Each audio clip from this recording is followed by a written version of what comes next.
Today we are going to discuss some topics in preliminaries.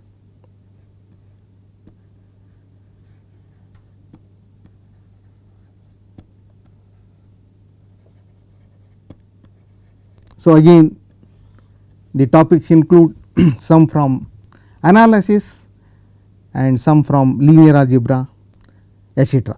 So, specifically, so let me mention what I am going to do in this 1 hour. First discuss linear dependence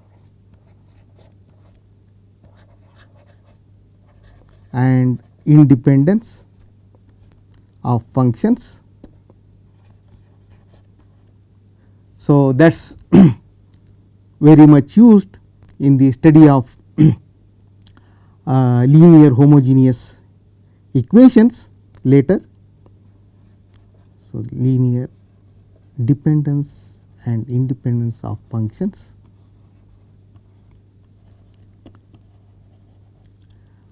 And then we will also discuss the calculus lemma, which is going to be used in a qualitative theory of differential equations. So, this is one specific calculus lemma. There are many things in calculus, but this what I am going to state about this lemma. And then an important formula which is referred to as differentiation under integral sign.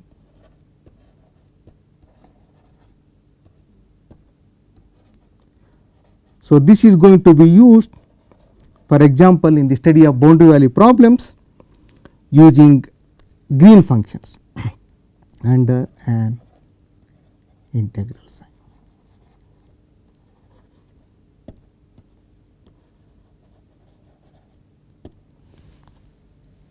And then we will also use we will also learn something about Taylor's formula, which will be used in the linearization theory of nonlinear equations. Okay. And finally, we will also discuss some fixed point theorem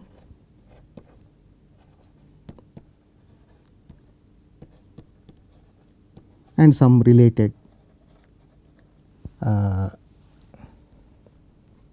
issues. So, this is referred to as Banach fixed point theorem. So, we are going to learn about that. Okay. So, let me start with linear dependence and independence of solutions. For that, so let I be a non-empty interval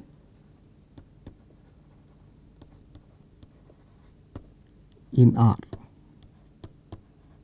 Okay. So, this can be finite, infinite, does not matter, and put x is equal to. So, this is collection of all functions, real valued functions defined on the interval. As of now, I am not putting any structure on the solutions, continuity or differentiability, anything. So, they are just functions. Okay. And it is easy to check that x. So, check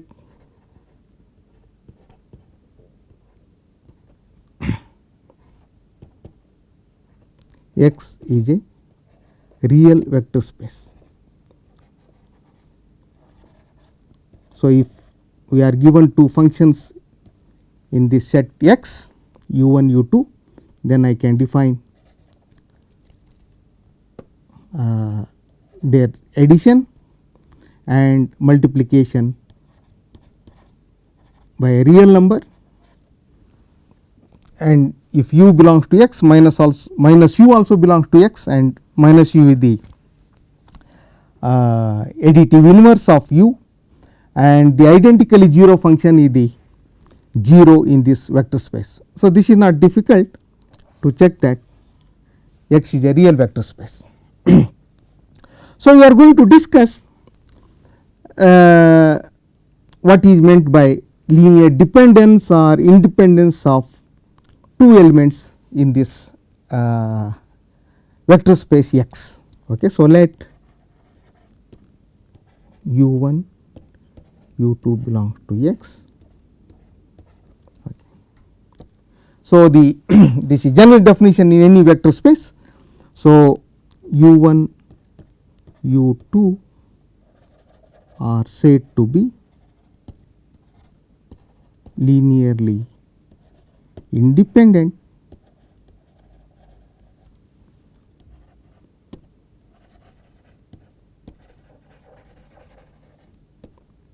if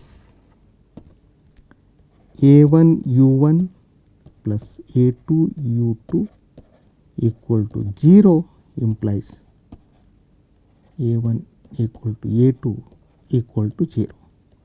The only thing we have to remember here is what is meant by this. So, this is 0 in x.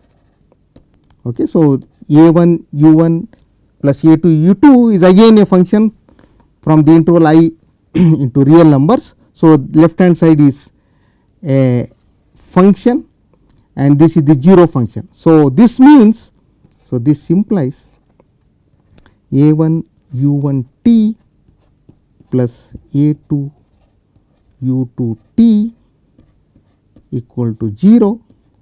Now, these are real numbers for all t in the interval I. Okay. So, whenever this happens, if that implies a1 equal to a2 equal to 0, then u1 and u2 are said to be linearly independent. Okay. So, otherwise u1 u2 are linearly dependent.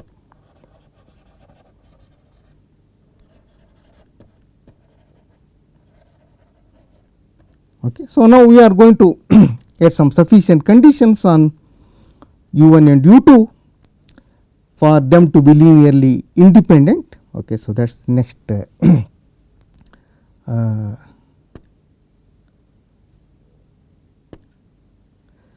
next thing. So, so suppose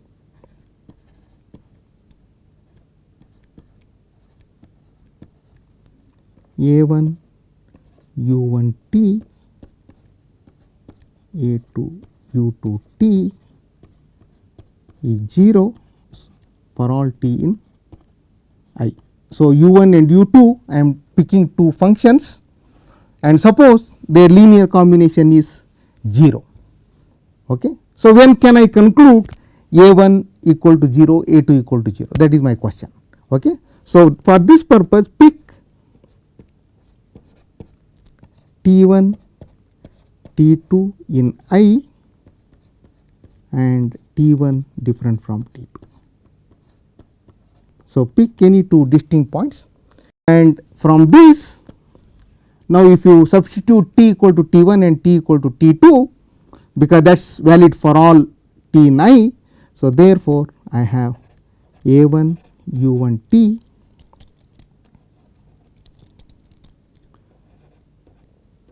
t1 plus a2 u2 t2 t1 equal to 0 and a1 u1 t2 plus a2 u2 t2 equal to 0.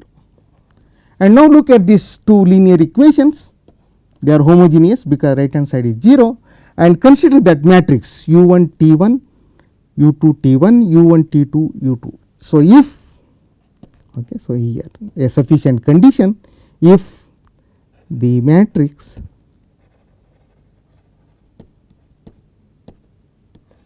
u1 T1, U2 T1,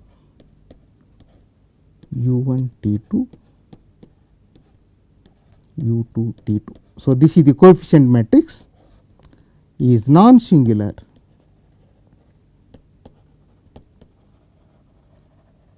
then it follows that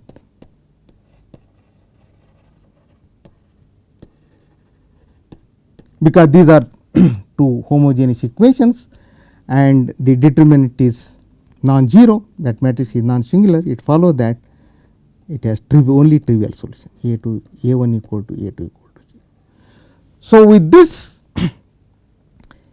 condition, so if we are able to pick two distinct points in the interval I such that if this matrix is non-singular, then we are getting A1 equal to A2 equal to 0. So, that implies U1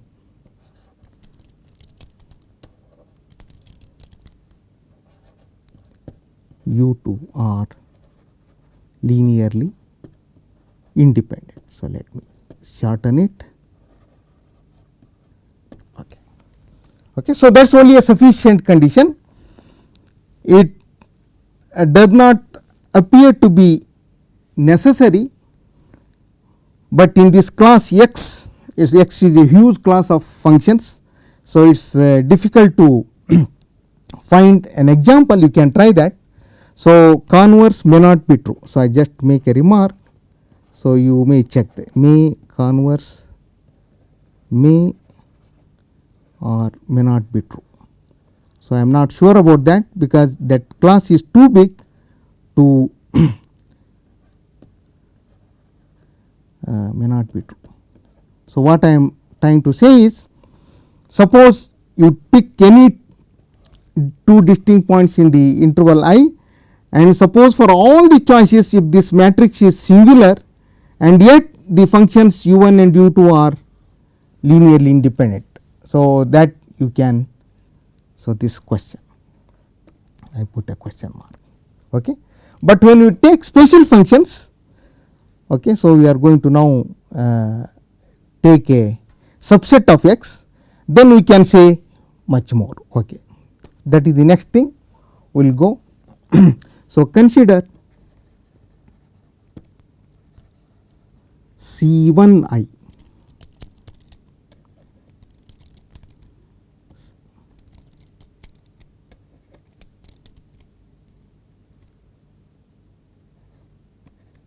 C1I.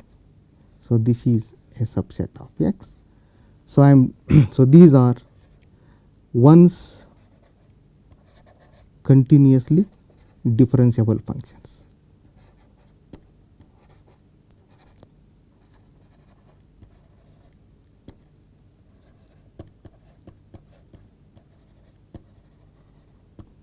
Okay. So, this class is much smaller than x. Okay.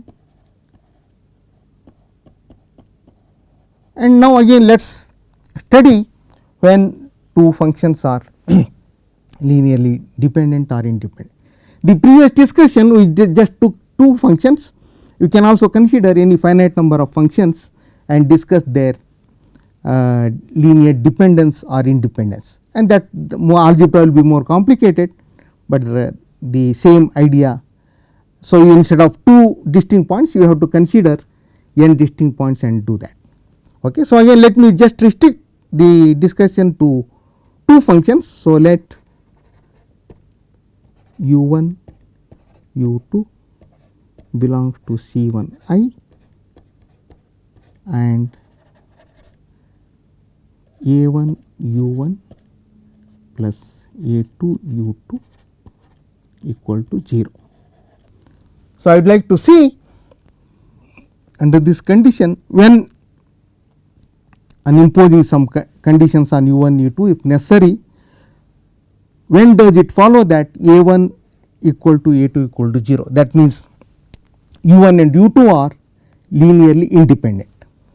In this situation when they are both differentiable, so we get the second equation automatically. So, just differentiate this. So, my differential notation is a dot a1 a2 are just constants. So when I differentiate the first equation, I get that. So dot is, remember, d by dt. Okay. Now you fix one t naught, pick any t naught in I, then we have this a1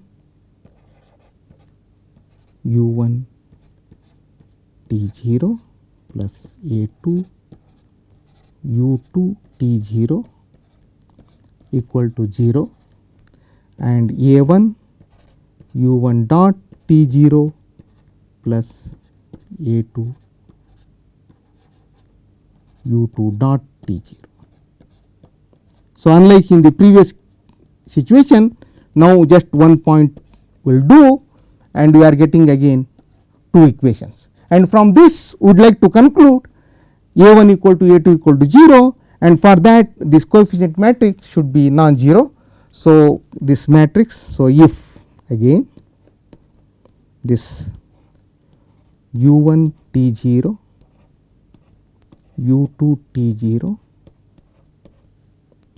u1 dot t0 u2 dot t0 is non-singular,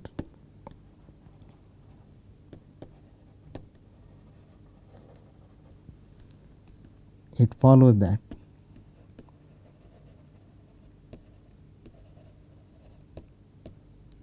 a1 equal to a2 equal to 0. Okay. And this matrix is called Wronski matrix of u1 u2 at the point t0. Okay. And its determinant, let me write here, determinant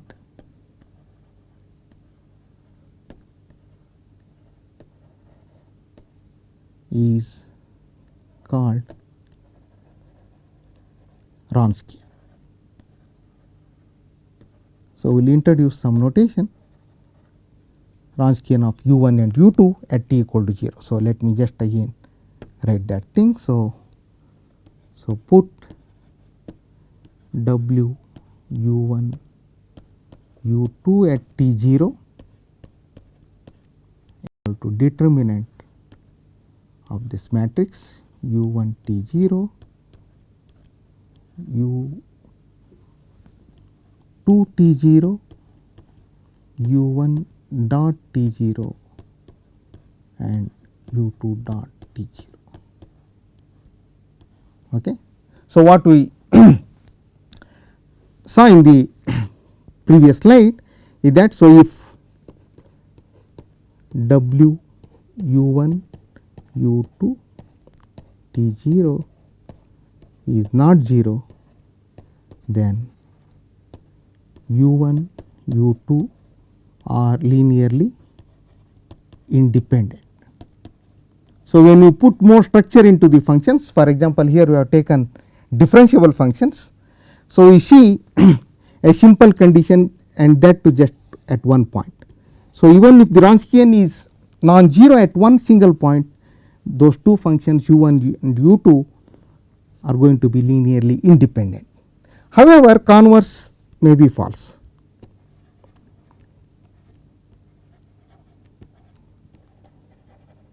May be false, meaning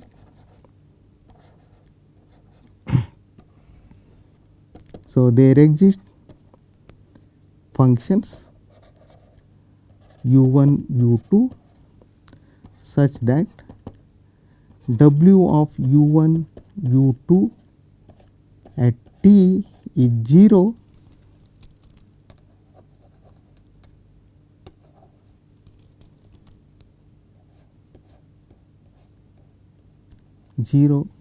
for all t in the interval, whichever interval we are considering, but u1 u2 are linearly independent. Okay. So this striking example. So, let me just mention that. So, example.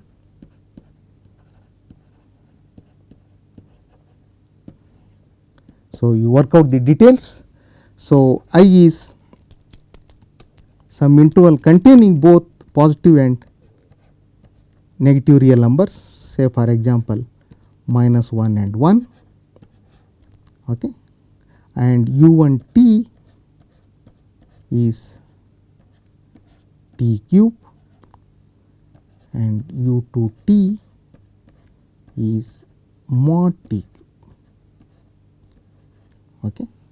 So, this is for t belongs to I. Okay. So, you readily see that u1 is differentiable. So, you might have some trouble seeing that u2 is also differentiable. So, let me just mention here that. So, u1 dot t, that you easily do it. So, this is just 3t square. So, u2 dot t, simple exercise. So, this is 3t square if t is positive. Just you break this into several regions. So, you will see that if t equal to 0 and minus 3t square if t is negative.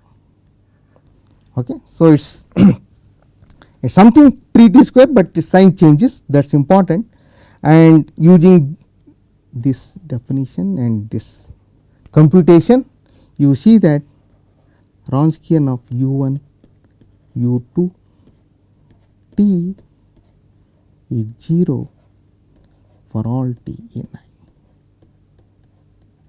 Okay. However, we show that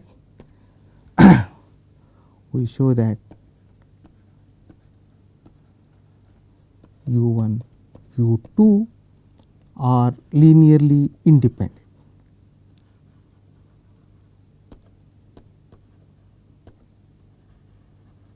Okay. So, for that, so let a1 u1 t plus a2 u2 t is equal to 0 for all t in I. So, in particular you pick t equal to plus 1, you get a1 plus a2 equal to 0, and if you pick t equal to minus 1, you get minus a1 plus a2 equal to 0, and this will imply a1 equal to a2 equal to 0. Okay. So, such examples do not occur for some special solutions, again some special functions. So, these are so this remark. So, you are going to see this in the study of linear second order equations. So, consider this second order equation. So, u double dot plus p t u dot plus q t u equal to 0. So, linear homogeneous equation of second order. So, in some interval, let me again just write any interval. So, if u1 u2 are solutions of this equation, then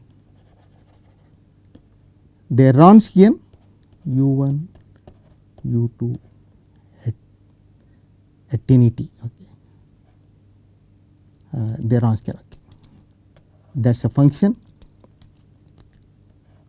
is either identically 0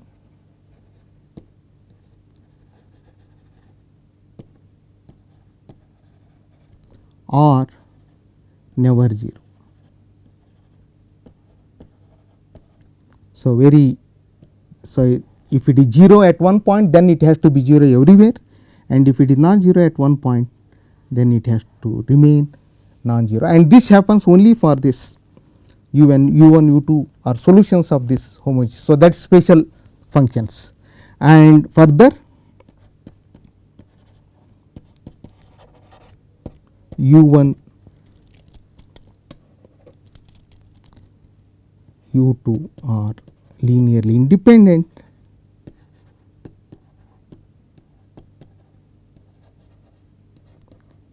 if and only if, see earlier we proved, if that is Wronskian is not 0 even at one point, then u1 and u2 are linearly independent. Now, here it is if and only if.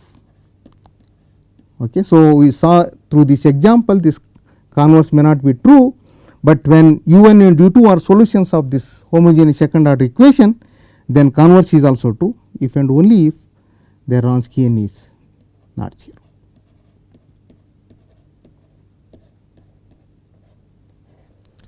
So, that is an important thing you are going to learn in the study of the second order linear equations. Okay. So, now we move on to the calculus lemma. So, that is the next so, let me state it. So, this is what I have in mind. So, this we are going to need in the study of qualitative analysis of nonlinear systems.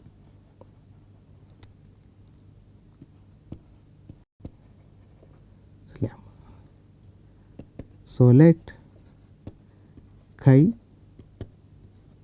be a real valued function defined on the interval a b, and again this may be finite, infinite, it does not matter, this interval finite or infinite. Finite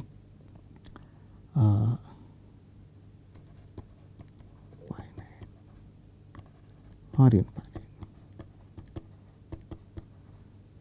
satisfy. So, these are the assumptions on the function chi either one of these two. Chi is bounded above in that interval,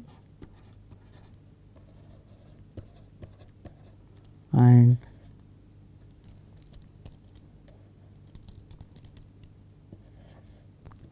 chi is non decreasing.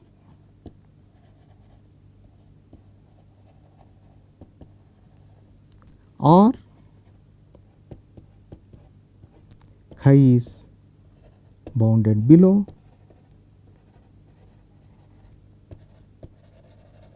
and chi is non increasing.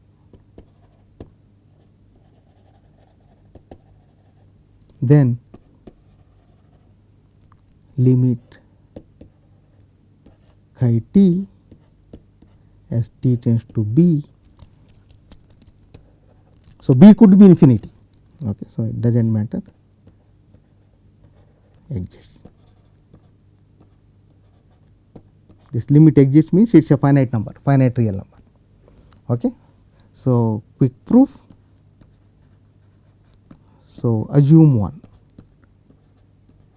Okay. So, 2 is similar, and in fact, if chi satisfies 2,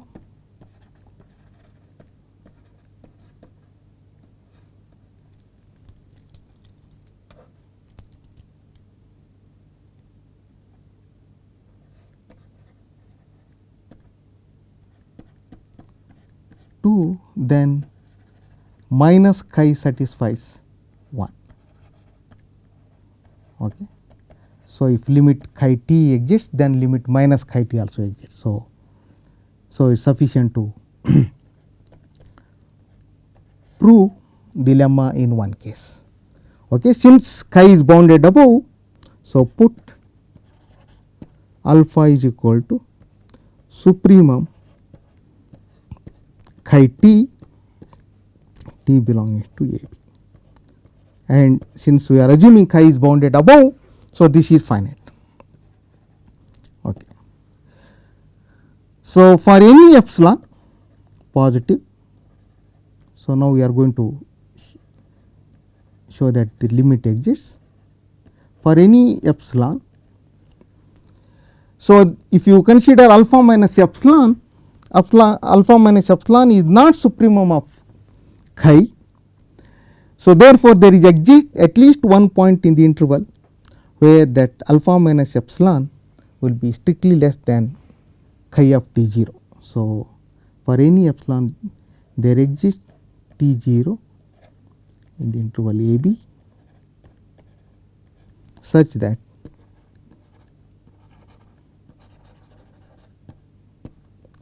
alpha minus epsilon, this is no more supremum.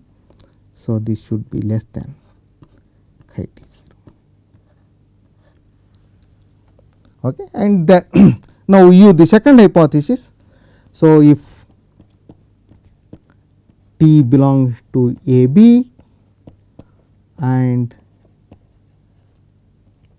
t bigger than or equal to t 0, then since chi is non decreasing, so chi of t naught is less than or equal to chi t. So, if you put together the previous inequality, so therefore, we have alpha minus epsilon less than chi t 0 and that is less than or equal to chi t, and alpha is the supremum of all chi t belonging to a b. So, this is automatically less than or equal to alpha. So, for all t bigger than or equal to t 0. Okay. So, if you rewrite this thing, so just remove this chi t 0. So, this implies alpha minus chi t, which is always bigger than or equal to 0, is less than epsilon for all t bigger than or equal to t. And this is same as saying that. So, therefore, limit chi t as t tends to b exists and equals to alpha. Okay. So, that is very simple thing, but very useful one. So, this we will see in many situations. And next we are going to discuss about this differentiation under integral sign.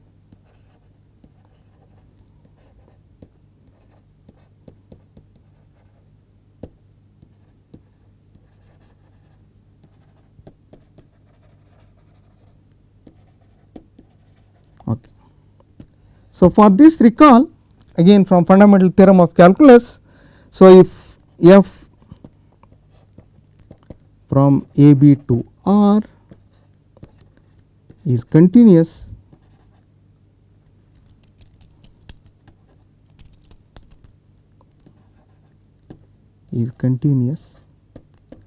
and if we define f of t, the indefinite integral a to t f s ds, then f is differentiable and f prime t is equal to f t. So, what I am going to state is a generalization of this. Okay. So, where so this you remember. Okay. This you remember. So, this a generalization of this. Okay. Now, so again let alpha beta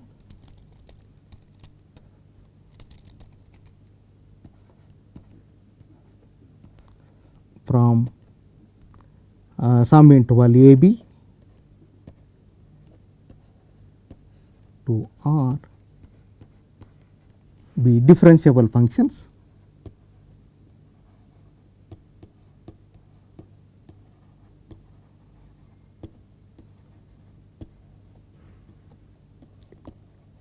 functions, and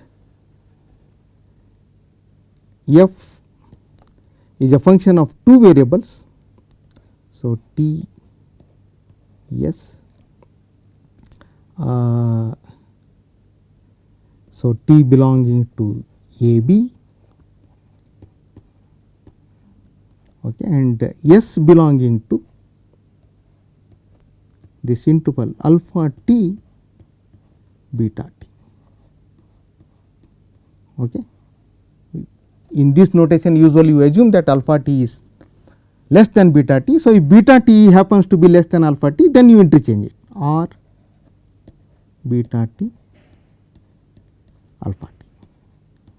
Okay. So, there is no restriction on the values of alpha and beta. So, alpha t at some t alpha t can be less than beta t, at some other t beta t can be less than alpha t, that does not matter. Okay. Be a continuous function,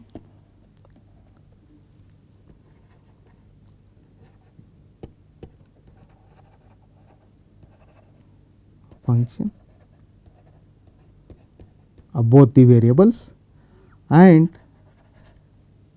I am just taking partial derivative of f with respect to the first variable is also continuous.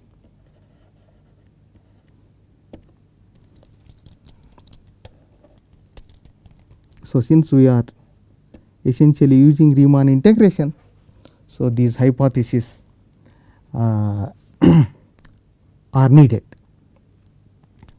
is also continuous. Okay. So, these are the hypotheses on the these functions alpha, beta and small f. So, define, now I am going to define a function of t alone,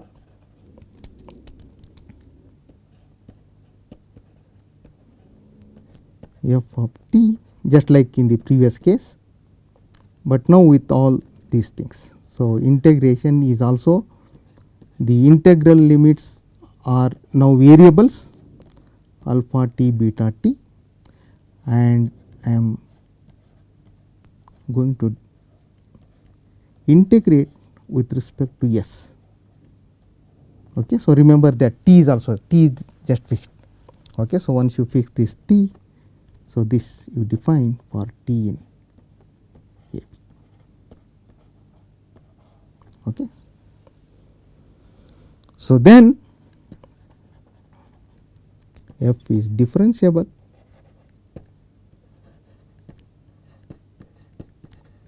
and so this is the formula. It is not really difficult to prove it, just like you do in the previous case. You write f of t plus h minus f t by h, and then you manipulate the integral limits, you will get it. So, it is not at all hard. So, this is alpha t beta t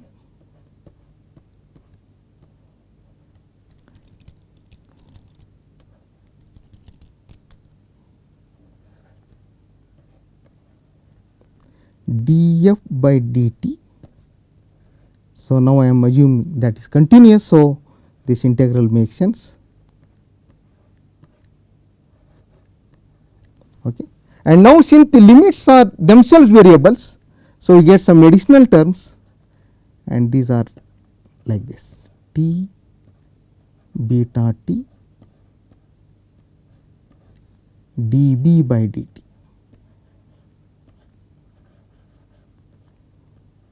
And since this is in the upper limit, it comes with a plus sign, and alpha t is in the lower limit, that comes with a negative sign.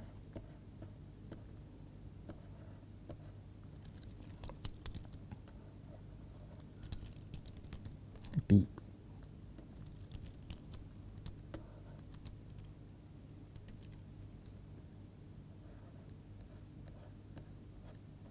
d alpha by dt. Okay. So, just, and this is very useful when you study boundary value problems. Okay. And the next topic of discussion is Taylor's formula.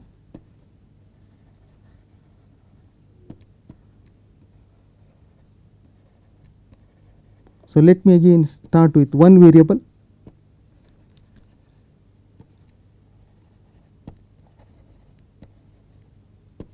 That is very familiar with you, to all of you.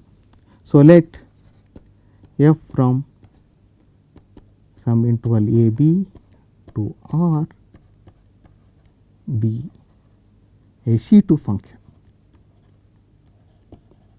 So, I am assuming now f is twice differentiable and that second derivative is also a continuous function, okay, and you fix some x 0 in a.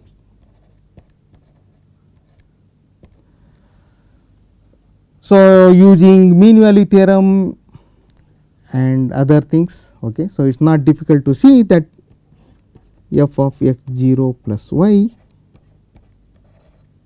is equal to f of x 0 plus f prime x 0 y plus f double prime, let me just write j y square. So, this j is a point between x 0 and y.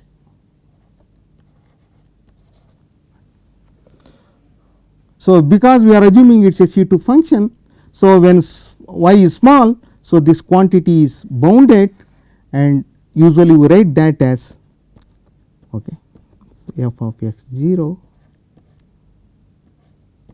plus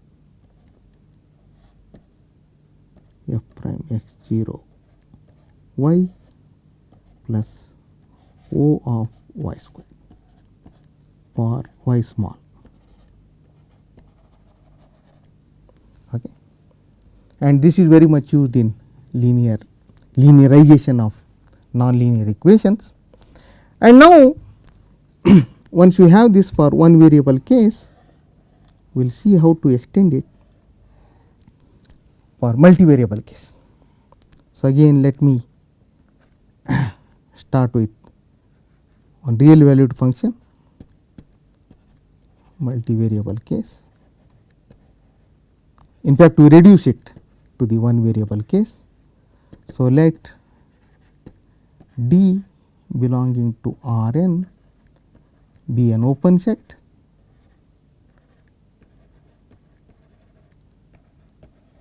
and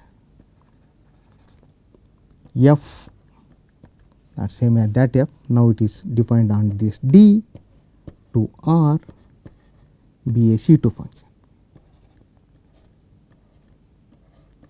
So, in this case C2 function means, so all the first order partial derivatives and second order partial derivatives with all the variables, n, there will be n variables, they all exist and they are continuous. Okay. So, again let x 0 belong to x and not x, D, and you choose a small ball. So, since we are assuming D is open, and choose R positive such that B x 0 R is also contained in D. So, D will be something like that, x 0 is here and I am just taking a ball of radius R, that is fine.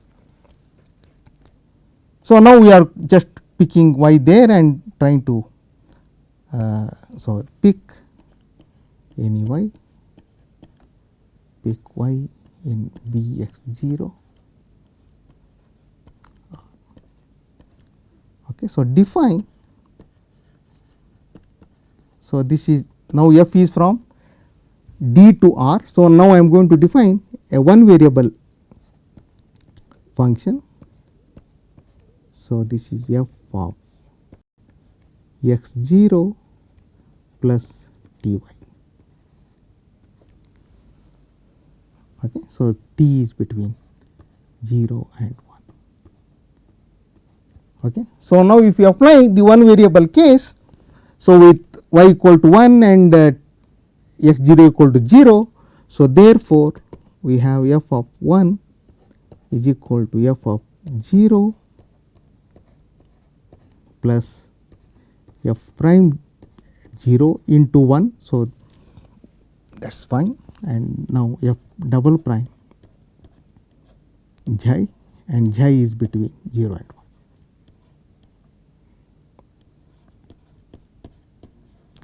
1, f double prime. Okay. So, just try to ignore this second order derivative, we are not interested, again that is bounded. So, we are going to, so we are just interested seeing the linear terms. Okay. So, let us calculate what f 0 is and f prime 0. So, f 0, if you look at the definition of the capital F function. So, f 0 I put t equal to 0 there. So, this is just f of x 0, and what is f 1? F 1 is f of x 0 plus y. Okay. And by chain rule,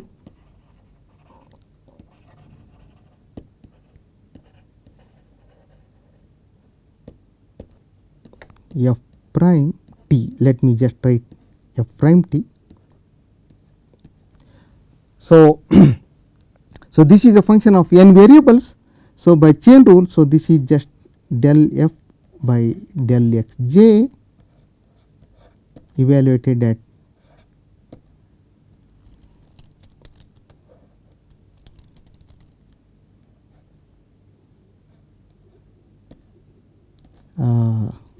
x 0 plus t y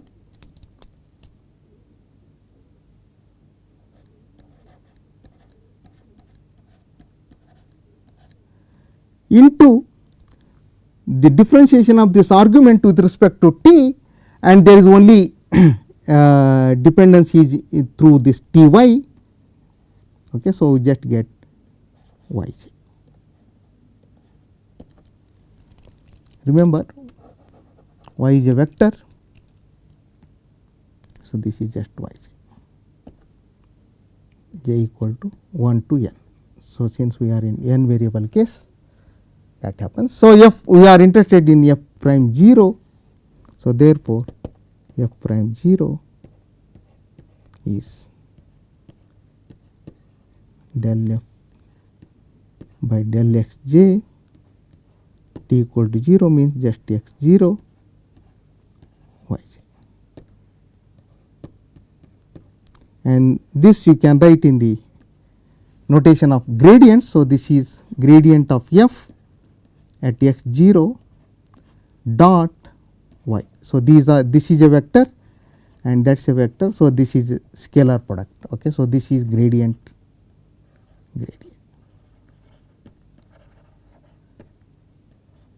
Okay.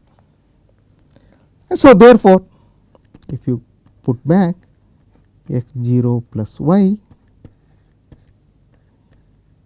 f of x 0 plus gradient of f at x 0 dot y plus, let me just write that as y square. Okay. So, we are interested only in the linear terms, and now you can just extend it to many variable case. Again, let d be as before, and now let f from d to r n. So, you can also do it for r m. So, let me just for simplicity do just for r n, and then f will have n components. Okay. So,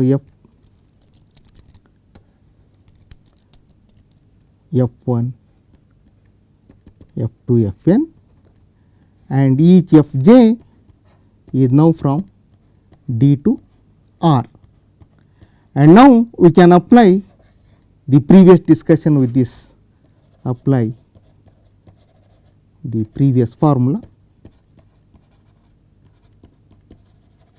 in this for fj, and if you do for all fj, then so we have this, then you put together we have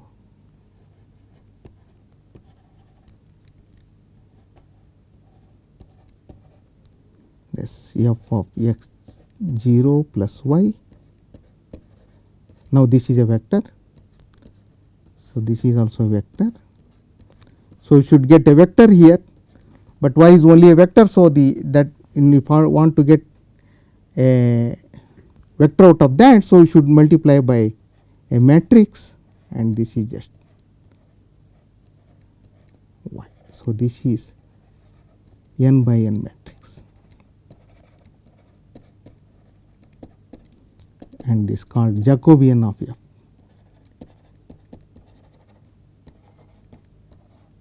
And if you look at the previous formula and apply to each fj, so this df x 0 is nothing but, so it is a matrix, and each row is gradient f1 at x 0, and you have gradient fn x 0. So you write the gradient as a vector. So the first vector coming from f1, second vector from f2, etc. So this is a matrix. So this is n by n matrix.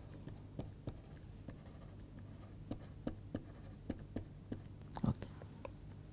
So finally, let me quickly discuss this fixed point theorem.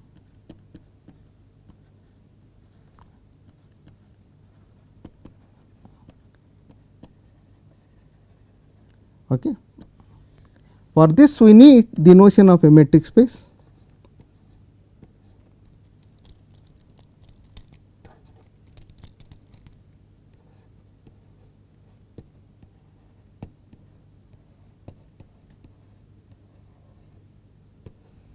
So let x be a non-empty set, a function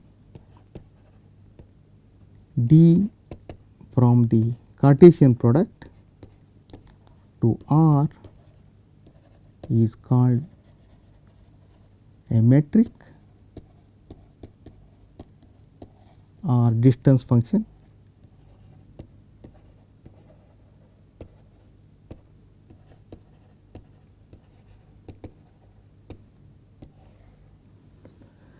If it satisfies the following three properties. So if you take any 2 points in x, so their distance is always non-negative and equal to 0 if and only if x equal to y. This property is referred to as positive definiteness. And second one is symmetry. So distance from x to y is same as distance from y to x, symmetry. And third one is called triangle inequality.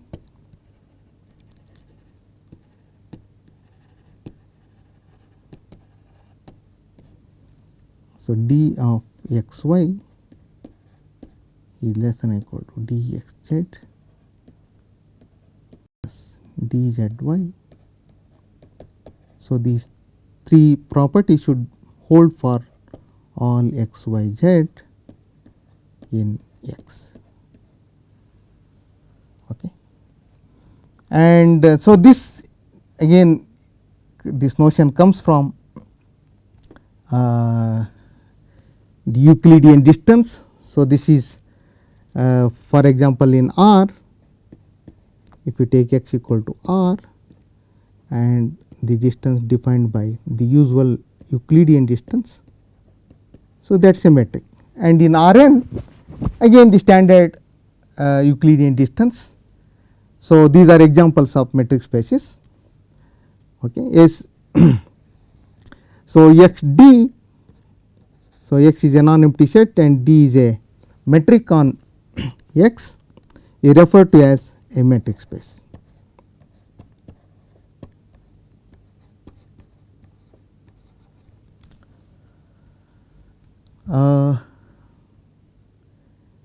So we have another few minutes. So, let me just a sequence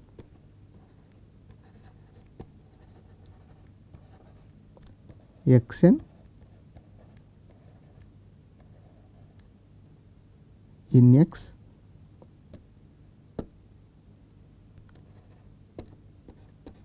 is said to be a Cauchy sequence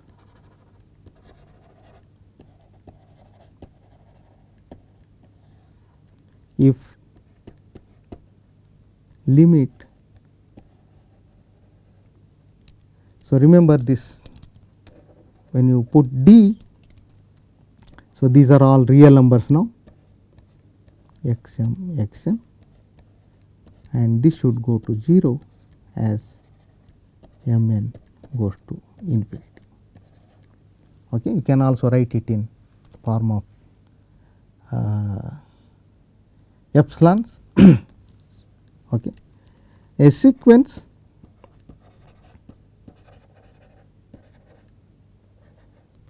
x n converges, x n in x converges to some x in x if dx n x tends to 0 as n tends to infinity.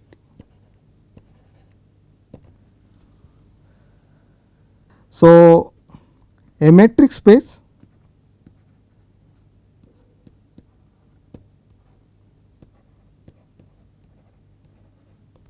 is said to be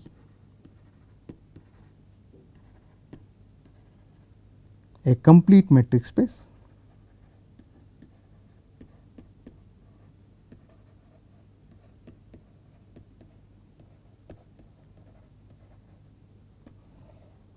if every Cauchy sequence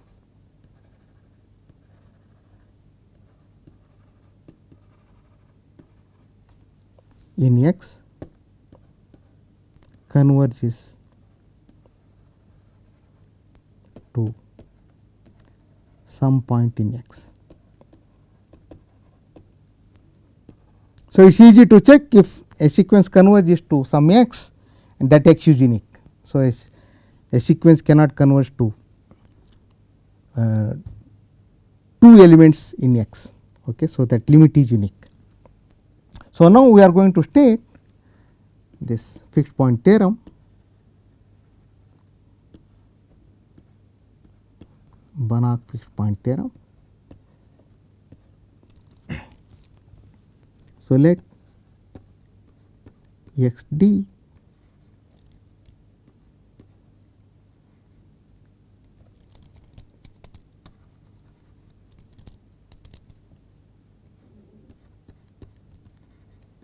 be a complete metric space. So, completeness plays an important role.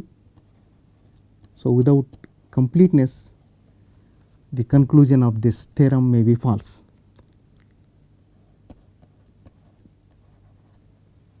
And T from mapping from x into x itself be a contraction.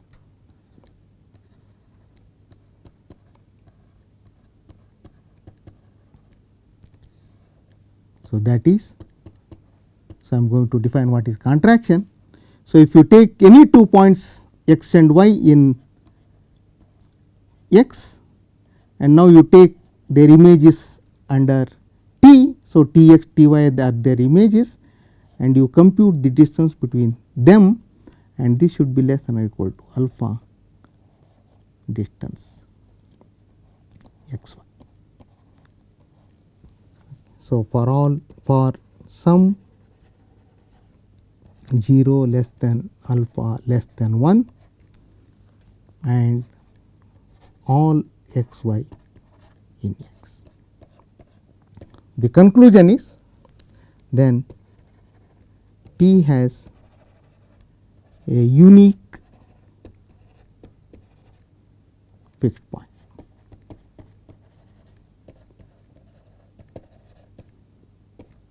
that is there exists x star in x such that T x star is equal to x star, and x star is unique in with this property. So, that is meant by that unique fixed point. Okay. As a corollary,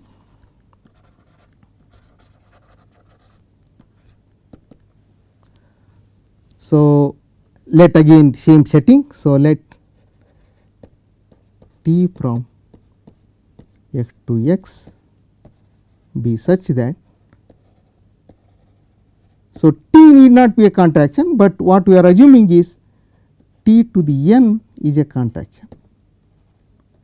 So, T to the n means you compose T with itself n times. So, T square is T composite T, etc. is a contraction for some n bigger than or equal to 1. Then T has same conclusion, unique fixed point. Okay. Let me indicate how this corollary follows. So, proof of the corollary. Okay. So, since T n is a contraction, we apply Banach's theorem. So, there exists unique x star such that T n x star is x star. Okay. So, because T n is a contraction, we are assuming T n is a contraction, and this implies if I again compose with T, so T n of T x star is equal to T x star, and by uniqueness, so this is by uniqueness, T x star is equal to x star, because x star is unique.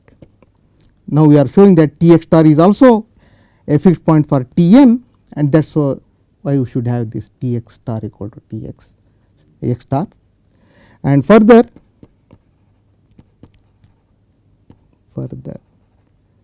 if T x is equal to x for some x, so if T has another, so that implies T n x is again x, and that again by uniqueness implies x equal to x star. Okay. And especially with this hypothesis of the corollary is very useful, that you are going to see in the existence of solutions of differential equations. That is very much useful. Okay. So, with this thing we will conclude this lecture on some preliminaries. Thank you.